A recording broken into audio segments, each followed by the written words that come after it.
이제 우리 다 같이 주악에 맞춰 묵도하심으로 주일날 3부 예배를 시작하겠습니다.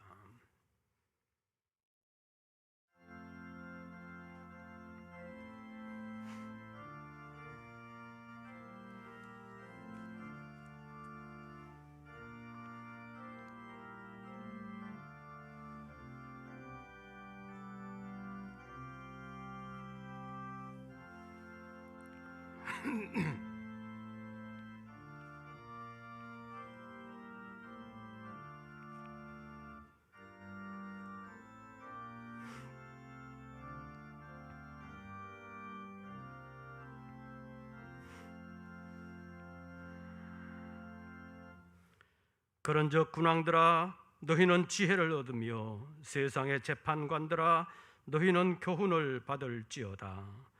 여호와를 경외함으로 섬기고 떨며 즐거워할지어다. 그의 아들에게 입맞추라. 그렇지 아니하면 진노하심으로 너희가 길에서 망하리니 그의 진노가 급하심이라. 여호와께 피하는 모든 사람은 다 복이 있도다. 하나님은 영이시니 예배하는 자가 영과 진리로 예배할지니라. 아멘.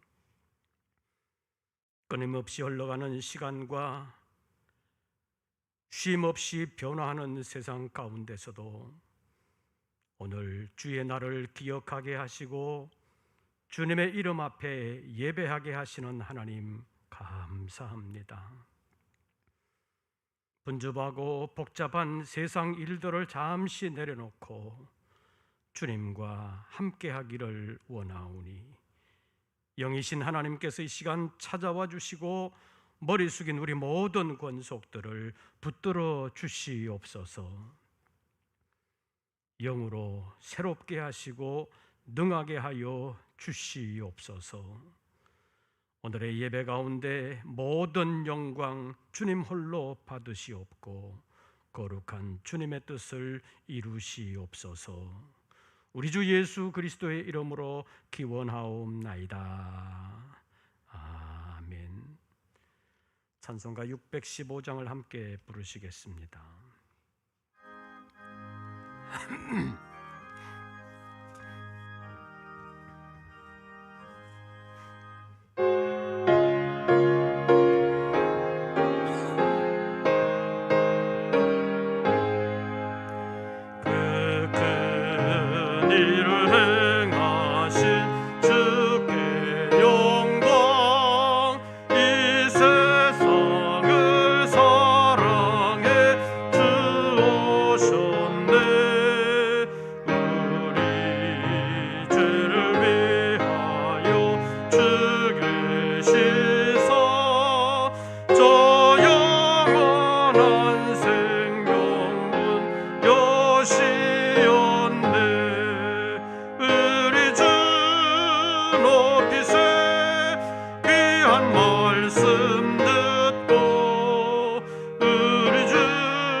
하신 큰 역사 찬양하세.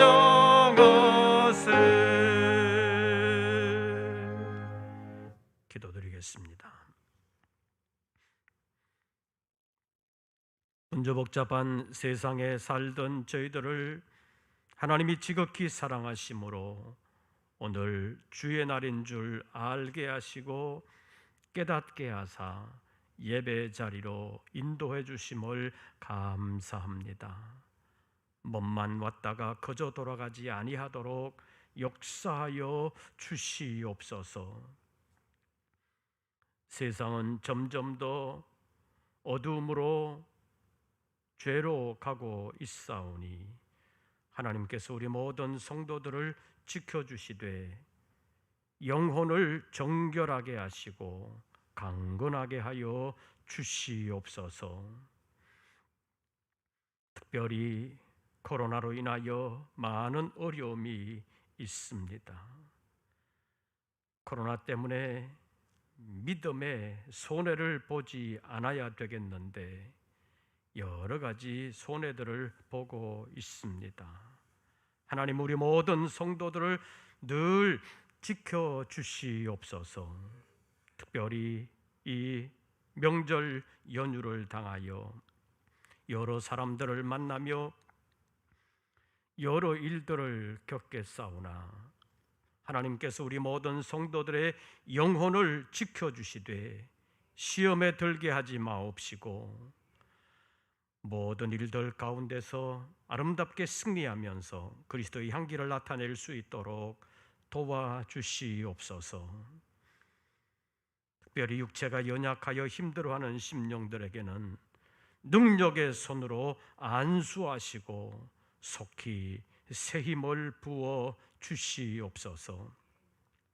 그러나 믿음이 연약하고 열심히 식어지는 심령들도 있겠사오니 믿음의 열정을 다시 회복시켜 주시되 살아계시는 하나님과 늘 동행할 수 있도록 지켜 주시옵소서.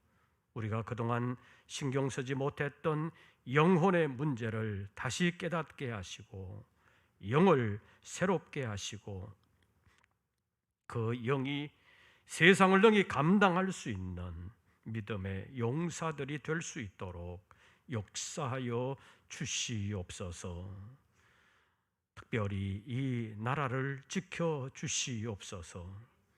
복음의 역사가 다시 일어날 수 있도록 은혜 베풀어 주시되 먼저 믿는 주의 이름으로 일컬음을 받는 우리 모든 성도들에게 구체적인 삶의 현장에서 그리스도의 향기를 나타낼 수 있도록 강권하여 주시옵소서. 세상만을 바라보지 아니하고 하나님의 나라를 바라보는 영안을 열어주시옵고 세상을 이겨나가는 하나님의 전신갑주를 입혀주시옵소서. 오늘의 예배 가운데 임재하시고 머리 숙여 예배하는 우리 모든 권속들에게 찾아와 주시고 주관하여 주시옵소서. 예수님의 이름으로 기도하옵나이다. 아멘.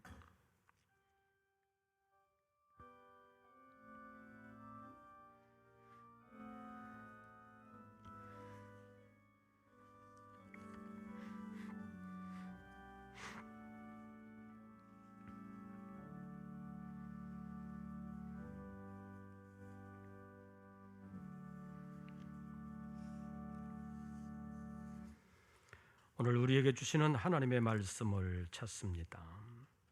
구약성경 전도서 제1장입니다.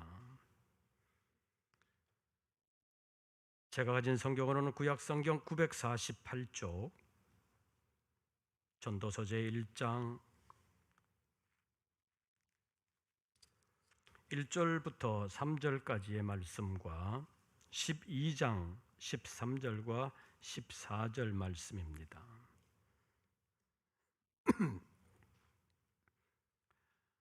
먼저 전도서 제1장 1절부터 3절까지의 말씀, 이 석절 말씀 우리 다 같이 봉독하시겠습니다. 다윗의 아들 예루살렘 왕 전도자의 말씀이라. 전도자가 이르되 헛되고 헛되며 헛되고 헛되니 모든 것이 헛되도다. 해 아래에서 수고하는 모든 수고가 사람에게 무엇이 유익한가? 넘어가서 12장 전도서 제12장 13절과 14절 두 절 말씀 우리 다 같이 봉독하겠습니다. 일의 결국을 다 들었으니 하나님을 경외하고 그의 명령들을 지킬지어다. 이것이 모든 사람의 본분이니라. 하나님은 모든 행위와 모든 은밀한 일을 선악간에 심판하시리라. 아멘. 오늘도 주님의 이름 앞에 예배하는 우리 모든 권속들에게 우리 주님의 은혜와 평강이 함께 하시기를 축원합니다. 내일부터 공식적인 추석 연휴가 시작됩니다. 그러나 실제적으로는 어제부터 시작되었다고 말할 수 있습니다. 추석은 가을의 문턱에서 가을 추수를 시작하면서 함께 즐거워하는 명절이라고 말할 수 있습니다. 추석이라는 단어가 가을추, 저녁 석자로 구성된 것을 보는 것처럼 이제 막 추수를 시작하면서 보름달을 배경으로 해서 즐거움을 잠시 누려보려는 명절이라고 말할 수 있습니다. 시기적으로 만약에 한 달이 늦어지어서 9월 15일이 되면 한창 추수하느라고 잠시도 시간 털낼 시간도 없고, 만약에 한 달을 땡겨서 음력 7월 15일이 되면 아직 추수 시작도 안 했고, 그래서 아마 음력 8월 보름이 추석날로 정해지지 않았나 싶습니다. 그런데 이 추석이라는 명절은 기독교적인 전통에서 생긴 명절이 아닙니다. 그러면 우리 믿음의 사람들은 이 추석 명절을 어떻게 보내야 되겠습니까? 성경으로 보면 이스라엘 백성들의 명절 가운데서 장막절이라고 불리는 초막절이 있는데, 그 명절의 시기와 성격에 있어서 우리 추석과 가장 부합하는 명절이라고 말할 수 있습니다. 그런데 초막절은 이스라엘 사람들이 자기 마당에다가 초막을 짓는데 풀과 나뭇가지 등으로 텐트처럼 만들어 놓고 거기에서 한 주간을 살면서 지내는 절기입니다. 그런데 그 한 주간 마당에 풀과 나무로 텐트 쳐놓고 그냥 마당에서 놀아라 하는 것이 이 절기의 목적이 아닙니다. 그 당시로 보면 우리는 지금 가나안 땅에 들어와 정착을 했지만 우리 조상들은 이집트에서 종살이 하다가 하나님의 기적적인 개입으로 애굽을 탈출하여 광야 40년 동안 고생하다가 우리가 여기에 들어오게 되었다. 그런데 그때 정말 고생 많이 했는데 그 광야에서 제대로 텐트도 못 치고 풀과 나무까지 걸쳐놓고 살았던 그때를 잊어버리면 안 된다. 그래서 초막절을 만들고 초막절을 지키라고 말씀하신 것입니다. 좀 더 직접적으로 말하면 세상 형편이 좋든 좋지 않든 간에 너무 세상 취해서 살아서는 안 되고 하나님을 기억해야 된다, 그런 의미라고 볼 수 있습니다. 조금 풀어서 얘기하면 세상 형편이 살만하다고 하나님 잊어버려서는 안 된다. 또 세상 형편이 너무 어렵다고 해서 낙심하거나 불평만 하면서 살아서도 안 된다 하는 것입니다. 왜냐하면 이스라엘 백성들이 애굽을 떠난 것은 가나안 땅으로 가기 위함이지만 가나안 땅이 그들의 영원한 천국은 아니었기 때문입니다. 가나안 땅은 하나님께서 아브라함과 언약을 맺으시면서 아브라함의 후손들에게 기업으로 주시겠다고 약속하신 땅입니다.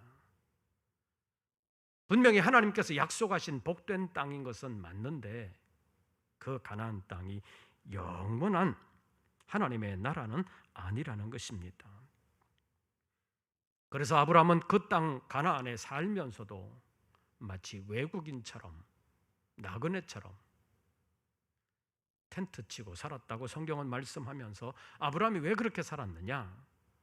아브라함이 바라본 것은 하늘에 있는 성, 하나님의 나라였다는 것을 히브리서 11장이 말씀하고 있습니다. 그래서 그 후손들인 이스라엘 백성들도 가나안 땅에 살면서 가나안 땅만을 볼 것이 아니라 하늘에 하나님을 바라보고 하나님 의지하면서 살아야 된다는 것이 하나님께서 초막절이라는 명절을 만드신 목적이라고 볼 수 있습니다.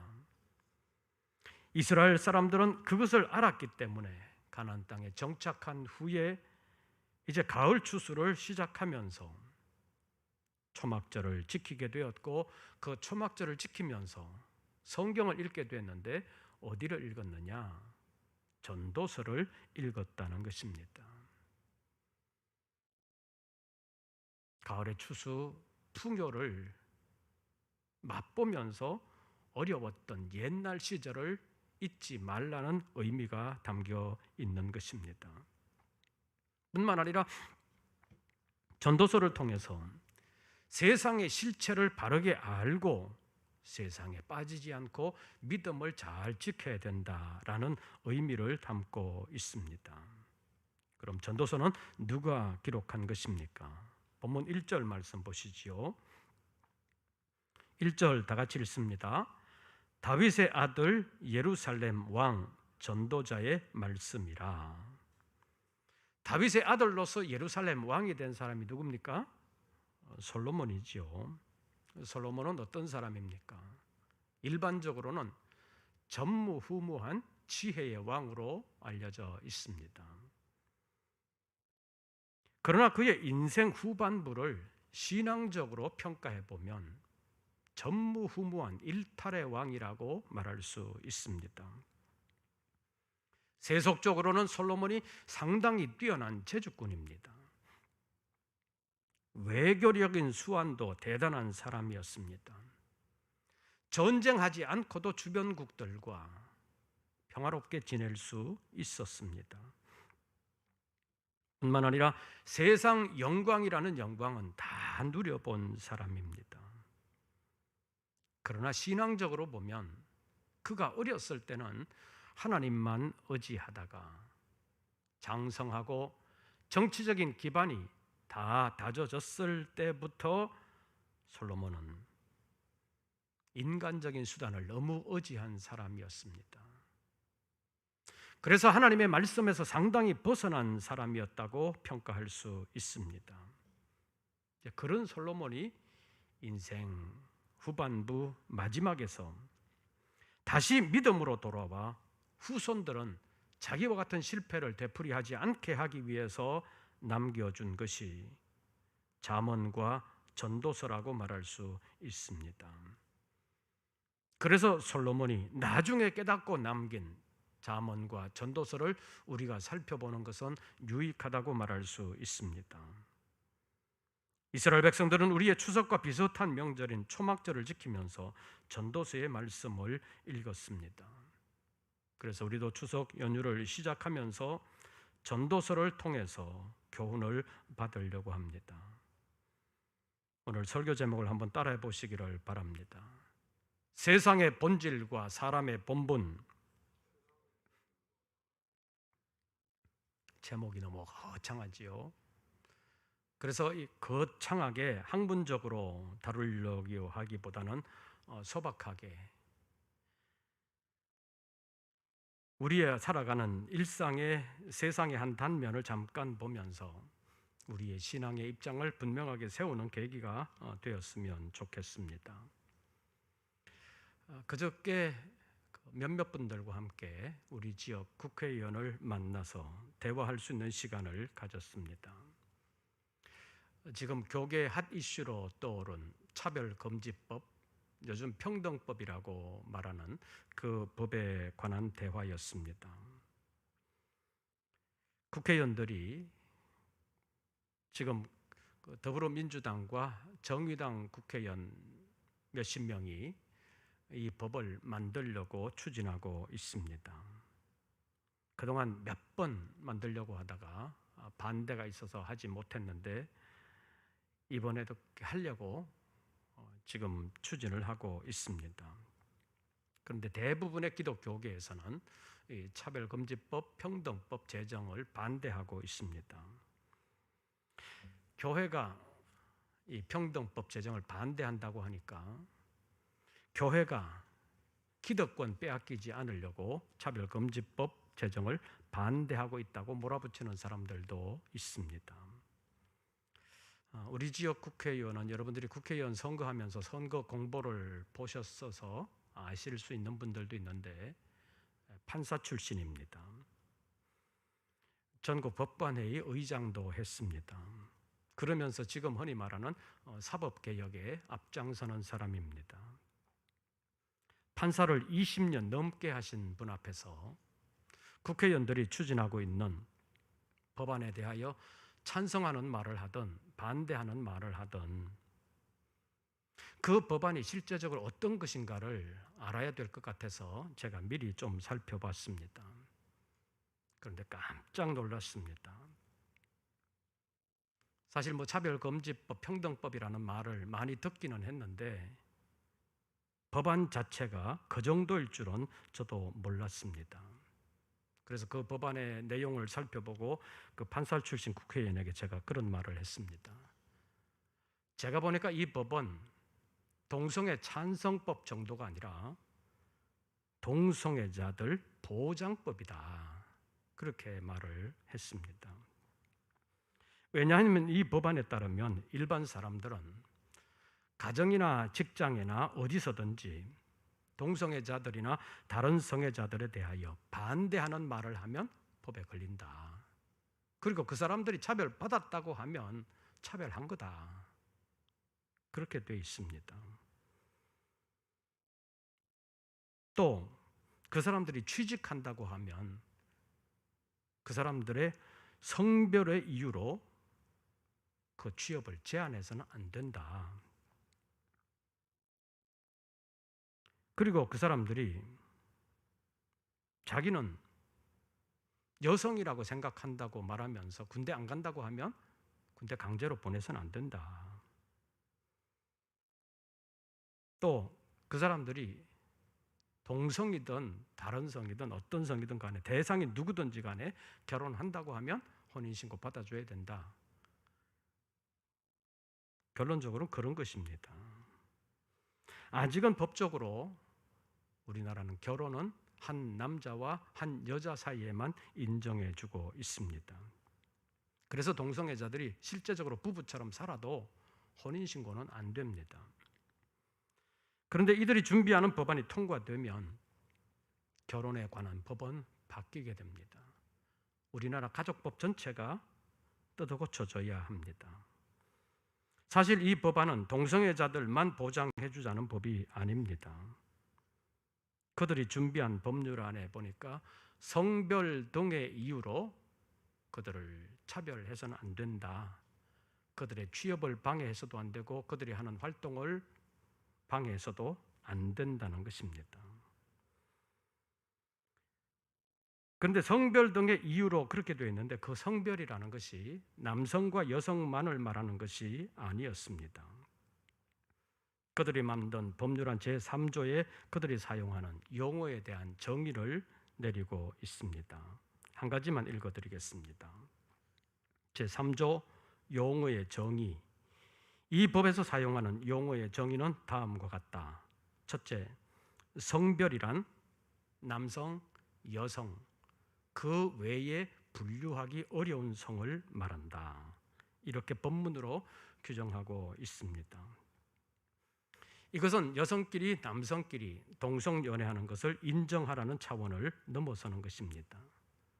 성 자체에 남성, 여성만 있는 것이 아니라 다른 성이 있는데 분류하기 어려운 성이 있다는 것이고 그것을 인정하라는 것입니다.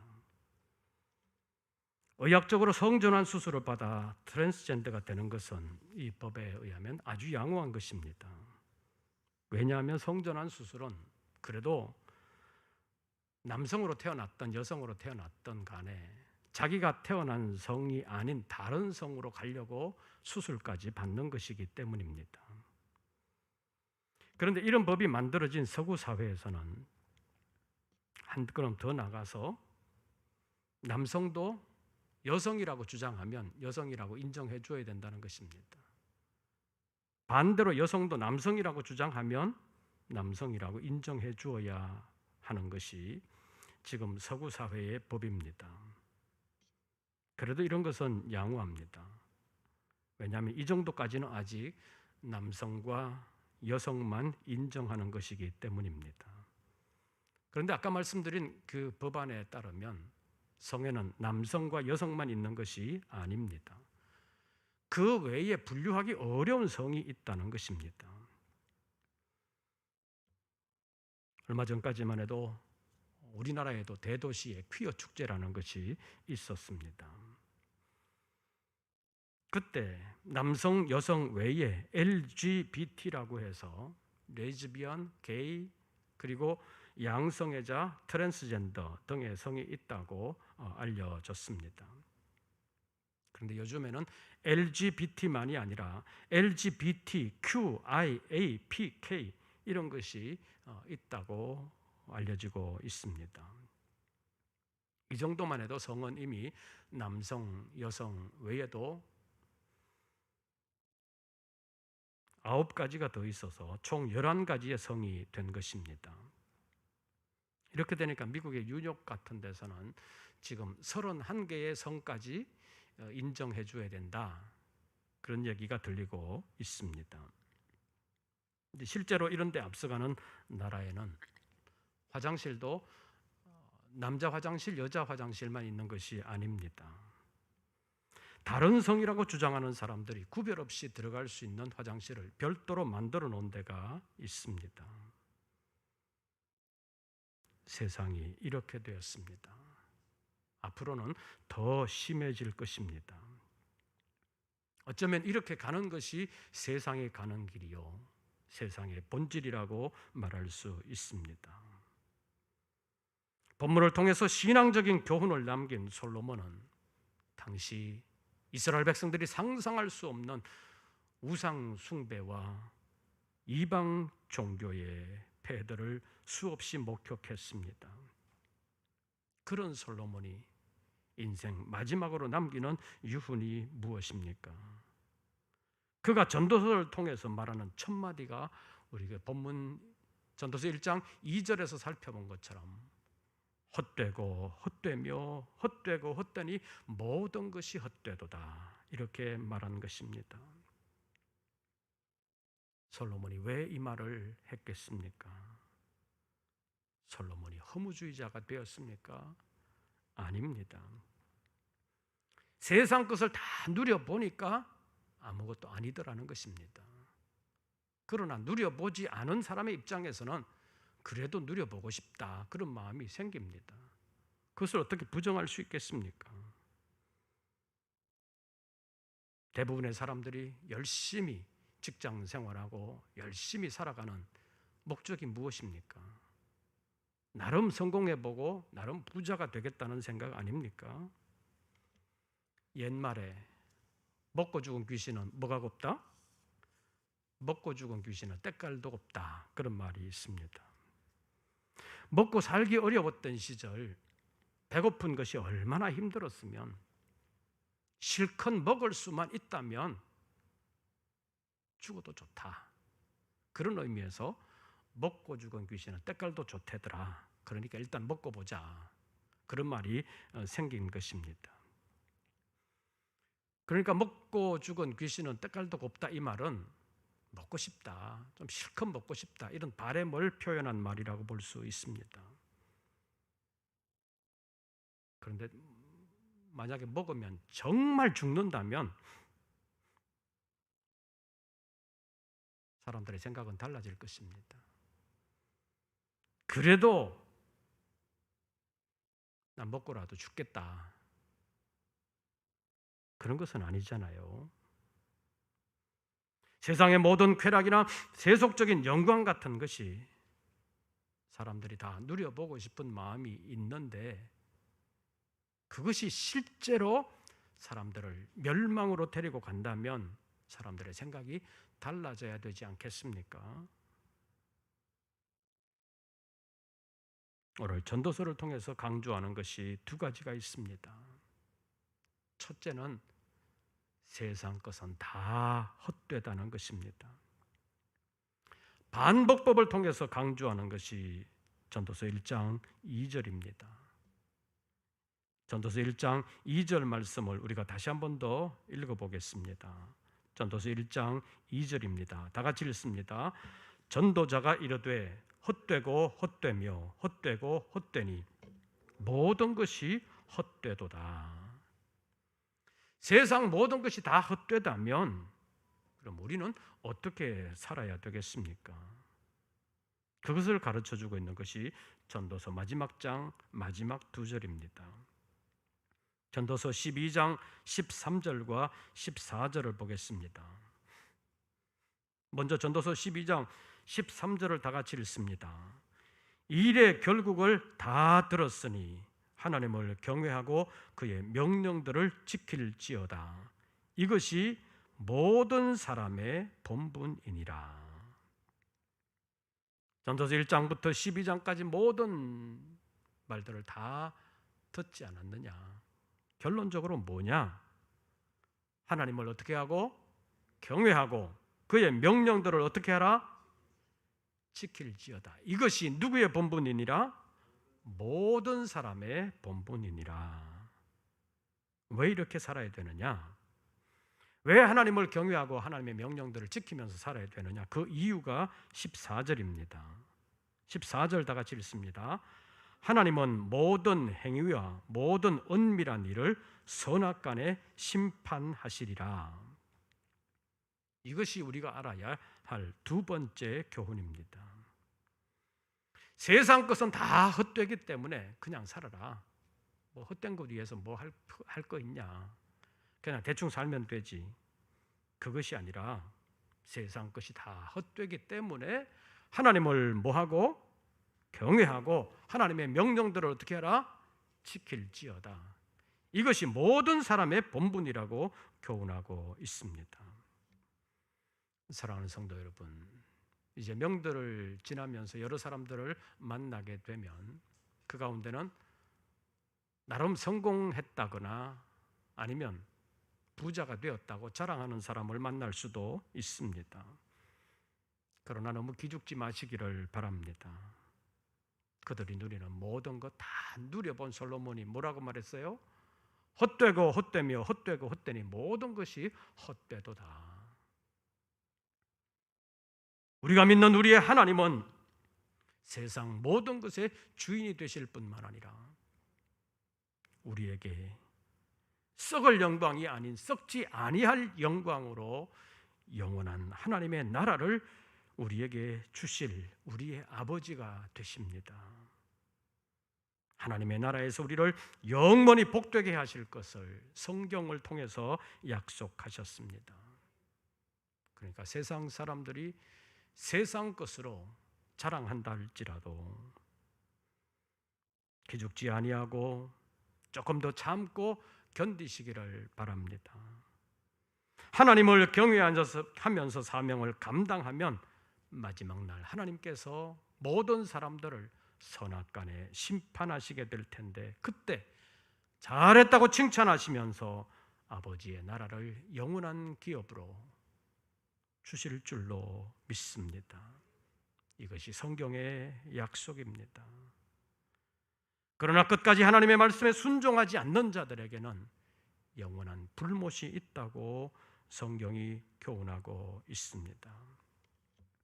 한번 따라해 보시기를 바랍니다. 세상 것은 다 헛되도다. 하나님만 경외하자. 하나님의 명령들을 지키자. 왜 그렇습니까? 하나님의 마지막 심판이 있기 때문입니다. 이것이 세상의 본질이요 모든 사람의 본분입니다. 기도하겠습니다. 세상은 점점 더 쾌락을 추구하기 위한 어둠의 죄의 구렁텅이로 가고 있습니다. 그러나 믿음 지키기를 원하며 하나님의 말씀 붙들고 살기를 원하는 우리 모든 성도들을 늘 지켜주시옵소서. 믿음으로 승리할 수 있도록 속사람을 강건하게 하시고 세상을 이겨나갈 수 있는 지혜와 능력으로 함께하여 주시옵소서. 예수님의 이름으로 기도하옵나이다. 아멘. 찬송가 492장을 부르시면서 준비하신 예물 드리겠습니다.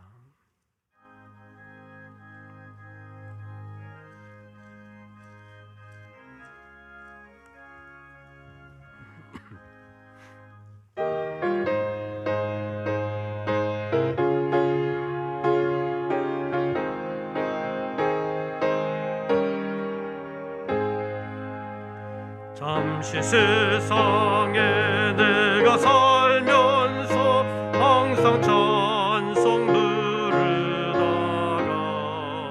날이 저물어 오라 하시면 영광 중에 나가리. 열린 천국문 내가 들어가 세상 짐을 내려놓고 빛난 면류관 받아 쓰고서 주와 함께 길이 살리. 눈물 골짜기 더듬으면서 나의 갈 길 다간 후에 주의 품 안에 내가 안기어 영원토록 살리로다. 열린 천국문 내가 들어가 세상 짐을 내려놓고 빛난 면류관 받아 쓰고서 주와 함께 길이 살리. 나의 가는 길 멀고 험하며 산은 높고 고른 깊고 고난 나의 몸 쉴 곳 없어도 밝아오리. 열린 천국문 내가 들어가 세상 짐을 내려놓고 빛난 면류관 받아 쓰고서 주와 함께 길이 살리. 안순 가시고 죽음 없는 날 사모하며 기다리니 내가 그리던 주를 기쁨 넘치리라. 열린 천국문 내가 들어가 세상 짐을 내려놓고 빛난 면류관 받아 쓰고서 주와 함께 길이 살리.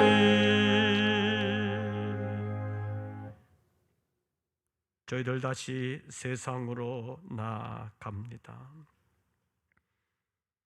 명절 연휴를 보내는 동안 우리 모든 성도들을 늘 지켜주시옵소서. 출타하는 심령들의 오가는 길을 지켜주실 뿐만 아니라 우리 모든 성도들이 어디에 있든지 그 영혼을 보장하시고 육체를 안전하게 하여 주시옵소서. 특별히 믿음으로 승리하면서 있는 그곳에서 그리스도의 향기를 나타낼 수 있도록 도와주시옵소서. 이 시간 예배하며 정성으로 예물을 올렸습니다. 코로나로 인하여 여러 가지로 어려운 상황에서도 열심히 수고한 소득의 11조와 하나님의 은혜를 감사하는 예물, 복음에 함께 참여하기를 원하는 선교의 예물을 올립니다. 주님께서 연락하옵시고 사랑하는 종들을 늘 지켜주시고 인도하여 주시옵소서. 이제는 우리 구주 예수 그리스도의 은혜와 아버지 하나님의 크신 사랑과 성령님의 교통하심이, 유혹과 시련이 있어도 끝까지 믿음 지키며 하나님의 말씀에 순종하기를 원하는 우리 모든 권속들 위에 이제부터 영원토록 함께 하시기를 축원하옵나이다. 아멘.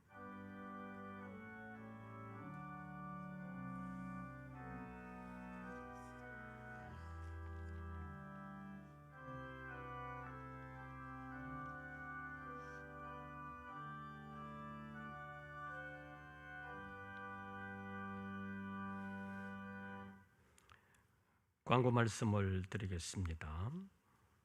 이번 추석 연휴가 공식적으로 월요일부터 수요일까지인데 이 공식적인 연휴 기간에는 예배 모임이 없습니다.